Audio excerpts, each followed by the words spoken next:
Hello friends, welcome to Surekha kitchen channel. ಇವತ್ತು ಹುರ್ಗಡ್ಲೆ ಮತ್ತು ನೋಡಿ ಅವಲಕ್ಕಿನ ಬಳಸಿ ನಾವು ಚಕ್ಲಿನ ಹೇಗೆ ಮಾಡೋದಂತ ನೋಡೋಣ. ಇಲ್ಲಿ ನೋಡಿ, ಒಂದು ಬೌಲಷ್ಟು ಹುರ್ಗಡ್ಲೆ ಮತ್ತು ಒಂದು ಬೌಲಷ್ಟು ಈ ಮೀಡಿಯಮ್ ಅವಲಕ್ಕಿ ಬರುತ್ತಲ್ಲ ಅದನ್ನು ತೊಗೊಂಡಿದ್ದೀನಿ. ಇದನ್ನು ಇವಾಗ ಒಂದು ಪ್ಯಾನಿಗೆ ಹಾಕಿ ಇದನ್ನು ನಾವು ಸ್ವಲ್ಪ ಫ್ರೈ ಮಾಡ್ಕೋಬೇಕಾಗುತ್ತೆ. ಜಾಸ್ತಿ ಏನೇನಿಲ್ಲ, ಸ್ವಲ್ಪ ನೋಡಿ ಹುರ್ಗಡ್ಲೆ ಹೇಗೂ ಕ್ರಿಸ್ಪಿ ಆಗಿರುತ್ತೆ, ಎರಡೂ ಸ್ವಲ್ಪ ನಾವು ಈ ರೀತಿ ಫ್ರೈ ಮಾಡ್ಕೋಬೇಕು. ಸ್ವಲ್ಪ ಕ್ರಿಸ್ಪಿ ಆದರೆ ಸಾಕು.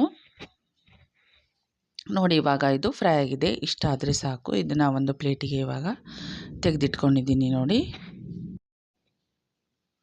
ನೋಡಿ ಇದನ್ನು ಆಮೇಲೆ ಮಿಕ್ಸಿ ಜಾರಿಗೆ ಸೇರಿಸ್ಕೊಂಡು ಈ ರೀತಿ ಪೌಡ್ರ್ ಥರ ಫುಲ್ಲು ಪೇಸ್ಟ್ ಪೌಡ್ರ್ ಮಾಡ್ಕೊಂಬಿಡಬೇಕು. ಇದನ್ನು ಮತ್ತೆ ನಾವು ನೋಡಿ ಈ ರೀತಿ ಜರಡಿ ಹಿಡ್ಕೋಬೇಕಾಗುತ್ತೆ. ನೋಡಿ ಈ ರೀತಿ ಇದನ್ನು ಚೆನ್ನಾಗಿ ಜರಡಿ ಹಿಡ್ಕೊಂಡು ಇಟ್ಕೋಬೇಕು.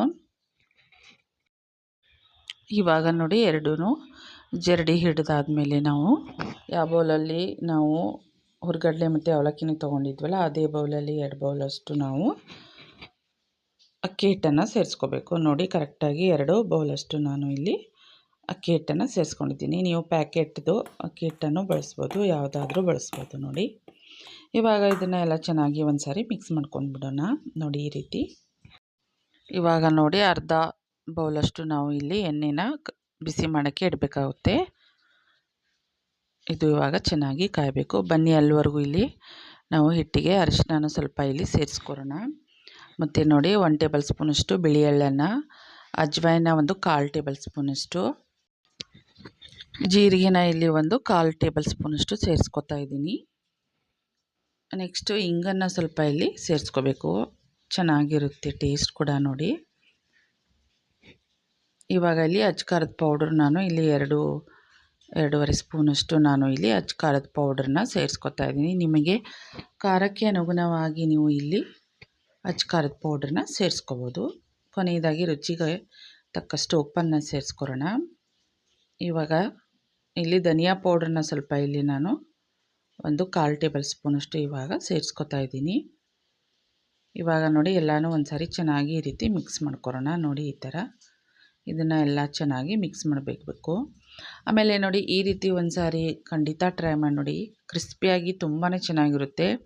ಇದನ್ನು ಮಾಡಿ ನಾವು ಒಂದು ಡಬ್ಬದಲ್ಲಿ ಇಟ್ಕೊಂಡ್ರೆ ಚೆನ್ನಾಗಿ ಕ್ರಿಸ್ಪಿಯಾಗಿರುತ್ತೆ. ನೋಡಿ ಈ ರೀತಿ ಅಳತೆಯಲ್ಲಿ ಒಂದು ಸಾರಿ ಖಂಡಿತ ಚಕ್ಲಿನ ಮಾಡಿ ನೋಡಿ, ತುಂಬ ಚೆನ್ನಾಗಿ ಬರುತ್ತೆ. ಇವಾಗ ನೋಡಿ ಎಲ್ಲನೂ ಚೆನ್ನಾಗಿ ಮಿಕ್ಸ್ ಮಾಡಾಗಿದೆ. ಎಣ್ಣೆ ಕೂಡ ಚೆನ್ನಾಗಿ ಕಾಯ್ದಿದೆ. ನೋಡಿ ಇದು ಚೆನ್ನಾಗಿ ಈ ರೀತಿ ಎಣ್ಣೆ ಕಾಯಬೇಕು. ಇವಾಗ ಇದಕ್ಕೆ ಇಲ್ಲಿ ನಾವು ಎಣ್ಣೆನ ಸೇರಿಸ್ಕೊಂಡು ಮಿಕ್ಸ್ ಮಾಡ್ಕೊರೋಣ. ನೋಡಿ ಈ ರೀತಿ ಇದನ್ನು ಇವಾಗ ಎಲ್ಲ ಚೆನ್ನಾಗಿ ಮಿಕ್ಸ್ ಮಾಡ್ಕೊರೋಣ. ಎಣ್ಣೆ ತೀರಾ ಜಾಸ್ತಿನೂ ಹಾಕಬಾರ್ದು. ನೋಡಿ ಅಳತೆ ಥರ ನಾವು ಹಾಕಿದರೆ ಮೆತ್ತಗೂ ಆಗಲ್ಲ, ಹಾಗೆ ಒಡೆದು ಹೋಗಲ್ಲ, ಎಲ್ಲ ಚೆನ್ನಾಗಿ ಬರುತ್ತೆ. ನೋಡಿ ಕ್ರಿಸ್ಪಿಯಾಗಿ ತುಂಬಾ ಚೆನ್ನಾಗಿ ಚಕ್ಲಿ ಬರುತ್ತೆ. ಇವಾಗ ಇದನ್ನು ಎಲ್ಲ ಚೆನ್ನಾಗಿ ಒಂದು ಸಾರಿ ಮಿಕ್ಸ್ ಮಾಡ್ಕೋಬೇಕು ಈ ರೀತಿ. ಇವಾಗ ಹಿಟ್ಟೆಲ್ಲ ಕಲಿಸ್ಕೊಂಡಾಗಿದೆ. ನೋಡಿ ಸ್ವಲ್ಪ ಇಲ್ಲಿ ನೀರನ್ನು ನಾನು ಬಿಸಿ ಮಾಡೋಕ್ಕಿಟ್ಟಿದ್ದೆ. ನೋಡಿ ಈ ರೀತಿ. ಇವಾಗ ನಾವು ಸ್ವಲ್ಪ ಇದಕ್ಕೆ ಬಿಸಿ ಬಿಸಿ ನೀರನ್ನು ಸೇರಿಸ್ಕೋಬೇಕು, ಅಂದರೆ ಚಕ್ಲಿ ತುಂಬ ಚೆನ್ನಾಗಿ ಕ್ರಿಸ್ಪಿಯಾಗಿ ಬರುತ್ತೆ. ಇವಾಗ ನೋಡಿ ಬಿಸಿ ಇರುತ್ತೆ. ಇದನ್ನು ಸ್ಪೂನಿಂದ ನಾನು ಇಲ್ಲಿ ಮಿಕ್ಸ್ ಮಾಡ್ಕೊತಾ ಇದ್ದೀನಿ. ಹೀಗೆ ನಾವು ಸ್ವಲ್ಪ ಸ್ವಲ್ಪನೇ ನೀರನ್ನು, ಬಿಸಿ ನೀರನ್ನೇ ಸೇರಿಸ್ಕೊಂಡು ಹಿಟ್ಟನ್ನು ಇಲ್ಲಿ ಕಲಿಸ್ಕೋಬೇಕಾಗುತ್ತೆ. ನೋಡಿ ಇವಾಗ ನೀರನ್ನು ಸೇರಿಸ್ಕೊಂಡು ಈ ರೀತಿ ಮಿಕ್ಸ್ ಮಾಡ್ಕೊತಾ ಇದ್ದೀನಿ.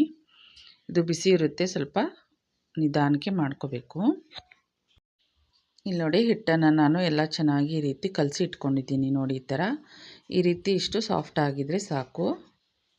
ಇದನ್ನು ಸ್ವಲ್ಪ ಗಟ್ಟಿನೇ ಇಟ್ಕೋಬೇಕು, ಯಾಕೆಂದರೆ ನಾವು ಮಾಡಬೇಕಾದ್ರೆ ಸ್ವಲ್ಪ ಇದನ್ನು ಕಲಿಸ್ಕೊಂಡು. ನೋಡಿ ಇವಾಗ ಸ್ವಲ್ಪನೇ ಹಿಟ್ಟನ್ನು ತೊಗೊಂಡು ನಾನು ಈ ರೀತಿ ಕಲಿಸ್ಕೊತಾ ಇದ್ದೀನಿ. ಸ್ವಲ್ಪ ಬಿಸಿ ನೀರನ್ನೇ ಹಚ್ಕೊಂಡು ಈ ರೀತಿ ಚೆನ್ನಾಗಿ ಇದನ್ನು ನಾದ್ಕೋಬೇಕಾಗುತ್ತೆ, ಅಂದರೆ ಚಕ್ಲಿ ಚೆನ್ನಾಗಿ ಬರುತ್ತೆ, ಮಧ್ಯದಲ್ಲಿ ಎಲ್ಲೂ ಕಟ್ಟಾಗಲ್ಲ. ನೋಡಿ ಈ ರೀತಿ ಇಷ್ಟು ಸಾಫ್ಟನ್ನು ಮಾಡ್ಕೋಬೇಕಾಗುತ್ತೆ. ಇವಾಗ ನೋಡಿ ಚಕ್ಲಿ ಒರಳಿಗೆ ನಾನು ಈ ರೀತಿ ಹಿಟ್ಟನ್ನು ಸೇರಿಸ್ಕೊತಾ ಇದ್ದೀನಿ. ಇದನ್ನು ಸ್ವಲ್ಪ ಕಡಿಮೆನೇ ನಾವು ಇದಕ್ಕೆ ಸೇರಿಸ್ಕೋಬೇಕು, ಜಾಸ್ತಿ ತುಂಬಿ ಈ ರೀತಿ ಹಾಕ್ಕೋಬಾರ್ದು. ನೋಡಿ ಇಷ್ಟನ್ನು ಗ್ಯಾಪನ್ನು ಇಲ್ಲಿ ಬಿಟ್ಕೋಬೇಕಾಗುತ್ತೆ. ಇವಾಗ ನೋಡಿ ಚಕ್ಲಿನ ಮಾಡ್ಕೊರೋಣ. ಇಲ್ಲಿ ನೋಡಿ ಎಣ್ಣೆನ ನಾನು ಮುಂಚೆನೇ ಇವಾಗ ಕಾಯಕ್ಕಿಟ್ಟಿದ್ದೀನಿ. ಇವಾಗ ನೋಡಿ ಚಕ್ಲಿನ ನಾವು ಒಂದು ಪ್ಲೇಟಿಗೆ ಈ ರೀತಿ ಒತ್ಕೊರೋಣ. ನೋಡಿ ನಿಧಾನಕ್ಕೆ ಈ ರೀತಿ ಮಾಡಿಕೊಂಡ್ರೆ ಆಯಿತು. ನೋಡಿ ಎಲ್ಲೂ ಕಟ್ಟಾಗಲ್ಲ, ತುಂಬಾ ಚೆನ್ನಾಗಿ ಬರುತ್ತೆ. ಇದು ಕೊನೆಯಲ್ಲಿ ನಾವು ಈ ರೀತಿ ಪ್ರೆಸ್ ಮಾಡ್ಕೊಂಡ್ಬಿಡಬೇಕು. ನೋಡಿ ಇಲ್ಲಿ ಎಷ್ಟು ಚೆನ್ನಾಗಿ ಬರ್ತಾ ಇದೆ.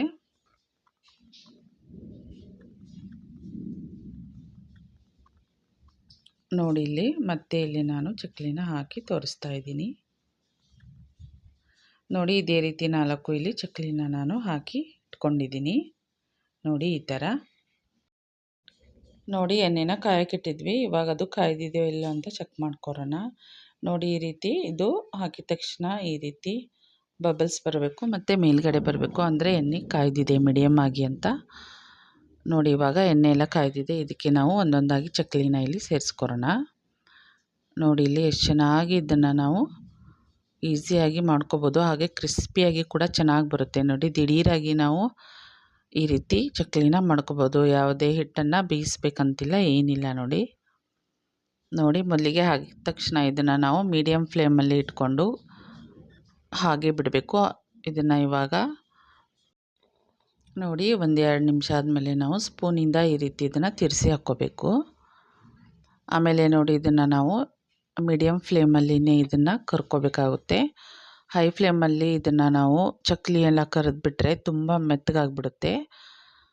ನಾವು ಮೀಡಿಯಮ್ ಫ್ಲೇಮಲ್ಲಿ ಚಕ್ಲಿನ ಕರ್ಕೊಂಡ್ರೆ ಕ್ರಿಸ್ಪಿಯಾಗಿ ತುಂಬಾ ಚೆನ್ನಾಗಿ ಬರುತ್ತೆ.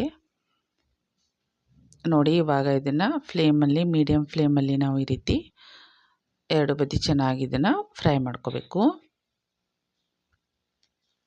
ನೋಡಿ ಇವಾಗ ಗುಳ್ಳೆ ಎಲ್ಲ ನಿಂತಿದೆ, ಇವಾಗ ಚಕ್ಲಿ ಎಲ್ಲ ಕರೆದಿದೆ ಅಂತ. ಇವಾಗ ಇದನ್ನು ನಾವು ತೆಗಿಬೇಕಾಗುತ್ತೆ. ನೋಡಿ ಇಲ್ಲಿ ಎಷ್ಟು ಚೆನ್ನಾಗಿ ಬಂದಿದೆ. ಇಷ್ಟ ಆದರೆ ಸಾಕು. ನೋಡಿ ಎಷ್ಟು ಚೆನ್ನಾಗಿ ಕಾಣ್ತಾ ಇದೆ. ಇದೇ ರೀತಿ ಎಲ್ಲನೂ ನಾವು ಮಾಡ್ಕೋಬೇಕಾಗುತ್ತೆ. ಈಗ ನೋಡಿ ಗರಿ ಗರಿಯಾದ ನಮ್ಮ ಚಕ್ಲಿ ರೆಡಿಯಾಗಿದೆ. ನೋಡಿ ಇಲ್ಲಿ ಎಷ್ಟು ಚೆನ್ನಾಗಿ ಬಂದಿದೆ. ಈ ರೀತಿ ಒಂದು ಸಾರಿ ಖಂಡಿತ ಟ್ರೈ ಮಾಡಿ ನೋಡಿ, ಕ್ರಿಸ್ಪಿಯಾಗಿ ತುಂಬಾ ಚೆನ್ನಾಗಿ ಬರುತ್ತೆ. ಹಾಗೆ ನಾವು ಮಾಡುವ ಈ ವಿಡಿಯೋ ಇಷ್ಟವಾದಲ್ಲಿ ಪ್ಲೀಸ್ ಲೈಕ್ ಮಾಡಿ, ಶೇರ್ ಮಾಡಿ, ಕಮೆಂಟ್ ಮಾಡಿ ಮತ್ತು ಸಬ್ಸ್ಕ್ರೈಬ್ ಮಾಡ್ಕೊಳ್ಳಿ ಮತ್ತು ಬೆಲ್ ಐಕಾನನ್ನು ಪ್ರೆಸ್ ಮಾಡೋದನ್ನು ಮರಿಬೇಡಿ. Thank you.